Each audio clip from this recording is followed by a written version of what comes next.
Goldberg, bonjour. Alors, vous venez d'assister et de participer au colloque organisé par l'IMSI et Universimo à propos notamment de la loi Allure, du futur de la loi Allure et du présent et du futur. Vous pouvez nous dire à propos de ce qui va se passer dans le premier semestre? Écoutez, d'abord, pour moi, c'est toujours intéressant de pouvoir échanger avec des professionnels. On n'est pas d'accord sur tout forcément, puis ça, c'est la vie, mais c'est toujours intéressant pour moi d'avoir cet échange constructif. Pour le reste, l'actualité de la loi, c'est son application, petit à petit, progressivement, de manière pragmatique, je le dis aussi, de voir comment les différents dispositifs se mettent en place. Ceux qui n'avaient pas besoin de décret d'application sont par nature en place, mais doivent encore gagner en pratique. Et puis ceux qui ont besoin d'un décret d'application, je pense notamment au contrat de syndic type, au bail type, à l'état des lieux type, tout cela, ce sont des sujets sur lesquels je travaille, mais bien sûr aussi le Conseil national de transaction et de la gestion immobilière, créé par la loi Allure, avec son président Bernard Worms et puis ses membres, travaillent aussi avec le gouvernement pour que les meilleurs décrets possibles dans le cadre de ce qui figure dans la loi puissent maintenant être en place. J'allais dire dans un débat, je l'espère, plus apaisé, et puis en allant réellement au fond des choses, au fond des situations, dans une logique qui a toujours été la mienne dans le cadre de ce débat législatif, d'une logique 3 fois gagnant pour les consommateurs, pour les professionnels, et puis j'allais dire pour les pouvoirs publics. Vous nous avez dit que vous êtes très satisfait de la composition et du travail du CNTGI, notamment. On parle beaucoup du contrat de syndic aujourd'hui. Est-ce qu'il va sortir bientôt, prochainement? Est-ce que tout le monde est d'accord? Tout le monde est d'accord? Non. D'ailleurs de deux côtés différents. Moi j'attends le retour, vous savez, enfin c'est pas un secret, je pense, le projet de contrat de syndic a été transmis au Conseil d'État, donc on attend le retour du Conseil d'État pour savoir ce que le Conseil en aura pensé, puis il est dans son rôle, et puis j'espère, moi, très prochainement, j'ai un peu de mal à vous donner une date, mais disons le 1er juillet prochain, qu'il sera pleinement opérationnel. Ça tombera un peu après, mais peut-être que les professionnels y penseront, les assemblées générales de renouvellement. Très bien. Le CNTJ travaille aussi sur le code de déontologie. On en est où à ce propos? Ça fait partie des sujets à venir, pour le coup, du CNTGI. Vous savez, moi, je n'en suis pas membre. D'ailleurs, le législateur que je suis n'a pas demandé qu'il y ait des parlementaires membres du CNTGI. Donc, c'est vraiment une instance où il y a les professionnels, les consommateurs. D'ailleurs, vous le savez, c'est pas un grand secret, tout le monde n'en fait pas partie.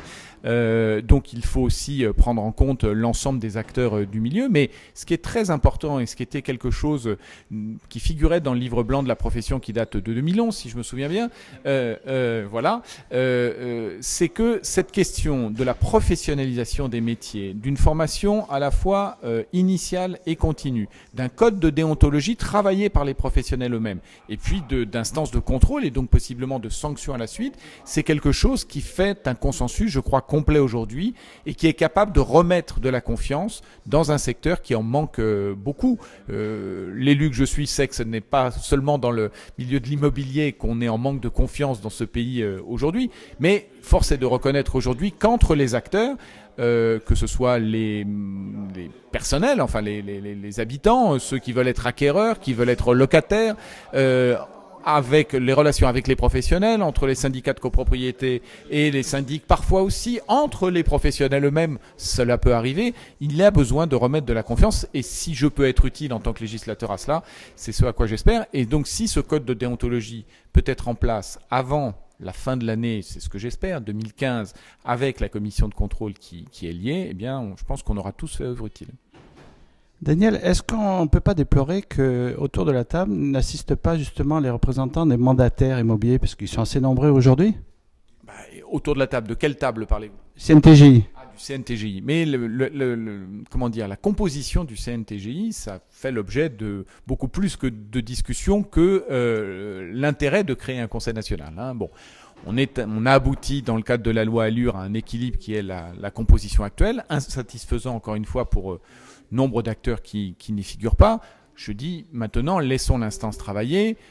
À la demande de la ministre Sylvia Pinel, des organisations ou des représentants de professionnels qui n'en sont pas officiellement membres sont associés aux travaux du CNTGI.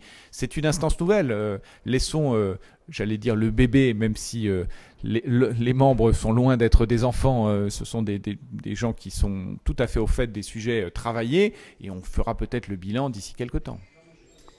La semaine dernière, François Fillon a dit qu'il voulait carrément détricoter, enfin même plus, la loi, l'ensemble de la loi Allure. Est-ce que vous pensez que c'est possible encore? Bien sûr que non. Et d'ailleurs, quand j'ai entendu parler de ce mot de détricotage, moi qui suis d'une famille de commerçants dans le textile, ça m'a parlé beaucoup. Mais plus sérieusement, il y a quelques sujets, on le sait, je ne vais pas y revenir, les honoraires de location, la garantie universelle qui ont fait le plus débat, le contrat de syndic peut-être aussi. Bon, mais sur l'ensemble des 177 articles de cette loi, sur la question, par exemple, de la réforme de la loi Hoguet, sur un certain nombre de points, y compris dans le cadre des rapports bailleurs-locataires, par exemple sur la création d'un vrai statut du meublé qui n'existait pas, sur un meilleur contrôle des locations dites meublées touristiques temporaires, sur quantité de sujets, mais aussi sur la lutte contre les marchands de sommeil, contre les copropriétés dégradées, avec une pensée pour mon ami Claude Dillin, bien sûr, sur une modification importante des règles d'urbanisme, sur un meilleur contrôle, j'allais dire, de la partie des bailleurs sociaux, du logement social, puisque c'était le titre 3 de la loi Allure. De tous ces sujets-là, on ne parle jamais. Donc, j'aurais souhaité, vu la qualité d'homme d'État incontestable de François Fillon, qu'il précise peut-être ce dont il voulait parler. Je pense qu'il avait peut-être dans l'idée l'encadrement des loyers. Eh bien, on verra. L'encadrement des loyers sera une réalité à Paris dans le courant de l'année 2015. Il sera temps d'en faire le bilan. Je suis plutôt confiant sur ce qu'on y trouvera. Mais ce que je demande aux uns et aux autres, aux politiques comme à tous, c'est de prendre la réalité de ce qui figure dans la loi, d'apporter les critiques si chacun le juge nécessaire, mais de ne pas rester dans l'écume des choses, aller au fond des débats, et je pense que chacun y gagnera. À propos de l'encadrement des loyers, est-ce que vous avez suffisamment d'informations? Est-ce que vous savez effectivement si le gouvernement a suffisamment d'informations pour justement mettre en place cet encadrement des loyers? D'où viennent les informations? Est-ce que vous avez les outils? Est-ce que les professionnels participent aussi? Et à quel niveau? Alors, sur les remontées d'informations venant des professionnels, la loi en a fait une obligation. Il y a une obligation pour les professionnels de remonter les informations lors de la signature des baux. Cela doit être mis en pratique, pour être clair. Et je pense que ça doit faire partie, pour moi, dans le code de déontologie, du fait d'appliquer les lois en vigueur. C'est la moindre des choses. Bon, après, je sais les difficultés que ça pose aux professionnels, notamment d'un point de vue des outils numériques, des plateformes informatiques qui ne sont pas les mêmes. Bon, et donc, il faut réfléchir de manière, encore une fois, pragmatique à celle-là. Puis, vous le savez aussi bien que moi, la majorité des baux ne sont pas signés par l'entremise d'un professionnel, donc ça pose la question de la fiabilité des remontées. Une fois que j'ai dit tout ça, l'OLAP a été agréé comme observatoire des loyers pour mettre en place l'encadrement sur Paris intramuros, dans un premier temps. J'espère, et c'est les discussions que j'ai avec l'OLAP, que le travail continuant avec les professionnels, il puisse étendre l'objet de ces travaux à l'ensemble de la première couronne parisienne, puisque dans la loi, il est prévu que l'on parle des zones tendues au sens métropolitain. Donc, pour être élu de Seine-Saint-Denis, même si les marchés des logements sont différents entre le 20e arrondissement et Bagnolet ou le Bas-Montreuil, les choses ne sont pas foncièrement différentes en termes d'équilibre des rapports locatifs. Donc, moi, je souhaite que la loi soit appliquée, encore une fois, pleinement, mais avec pragmatisme. Et de ce que je sais, mais je ne suis ni professionnel, ni membre de l'OLAP, ni siégeant CNTGI. L'OLAP est en capacité aujourd'hui de mettre en place cet encadrement. Qu'est-ce que ça signifie? Donc de définir dans des zones d'ISO loyer le loyer médian de référence qui servira de base, vous connaissez, ceux qui nous écoutent connaissent la loi, qui pourra servir de base à cet encadrement, qui est encore une fois pas un encadrement administratif, qui est un encadrement par rapport à la réalité du marché et par rapport à ceux qui s'écartent de beaucoup de la réalité du marché. Voilà ce qui est prévu, et je crois que c'est pour ça que, le fait que ça s'applique à Paris, quand on parle d'expérience parisienne, on n'est pas dans le cadre d'une ville moyenne de province quand on parle d'une expérimentation à Paris. On verra que ce qui a été beaucoup décrit, à mon avis, à tort, comme les effets négatifs de ce dispositif, ne seront pas vérifiés. D'ailleurs, il y a un autre encadrement qui est mis en place depuis 2012 sur les loyers dans toutes les zones tendues, c'est l'encadrement des loyers à la relocation, et je vois que personne ne remet ça en cause aujourd'hui. Ça se régule automatiquement par le marché, parce qu'effectivement, si personne n'a les moyens de payer un loyer avec une augmentation de 20% chaque année, ça ne se régule pas. Sauf que ça n'avait pas été le cas dans le passé. On sait bien que, je ne parle pas de la période tout à fait récente, mais il y a 5-10 ans, on sait bien que la seule régulation par la main invisible n'avait pas complètement suffi à être, dans une relation normale où les propriétaires ont des revenus locatifs parce qu'ils ont investi et les locataires sont en capacité de payer.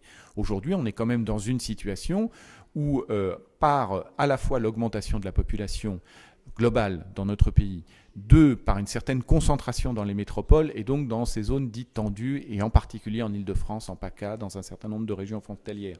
3, le vieillissement de la population qui fait que, ce qui est bien pour nous tous, mais ce qui fait qu'il y a plus de gens qui vivent seuls du coup. 4, avec des évolutions sociologiques, notamment avec beaucoup plus de familles monoparentales, eh bien on a une augmentation du besoin en mètres carrés par habitant vivant dans notre pays, et dans le cadre d'une augmentation du nombre d'habitants global. Tout ça fait que il y a une crispation sur une demande du logement aujourd'hui en France qui n'est pas du tout comparable à celle qui existe par exemple en Allemagne. Donc il faut qu'on construise. C'est le premier sujet. Et aujourd'hui, je l'espère, tout à l'heure, dans le cadre du comité interministériel sur ces questions du logement et de la construction, moi, j'ai fait passer un certain nombre de propositions. On verra si elles sont reprises pour qu'il y ait un discours fort qui soit tenu sur la construction. Pas seulement du point de vue sociologique ou social pour loger ceux qui en ont besoin, ce qui est déjà une chose, pas seulement pour sauver ou aider la filière du bâtiment et des travaux publics qui en a besoin, et ça serait déjà bien, mais parce qu'on a besoin de construire des logements dans ce pays pour loger tout le monde. C'est un besoin social, c'est un besoin économique du sens de la filière du bâtiment, mais c'est un besoin aussi en termes de compétitivité de notre économie, de fluidité des rapports professionnels, de mobilité des salariés, et c'est le discours que j'espère qui sera tenu tout à l'heure. Très bien, merci Daniel. Merci à vous.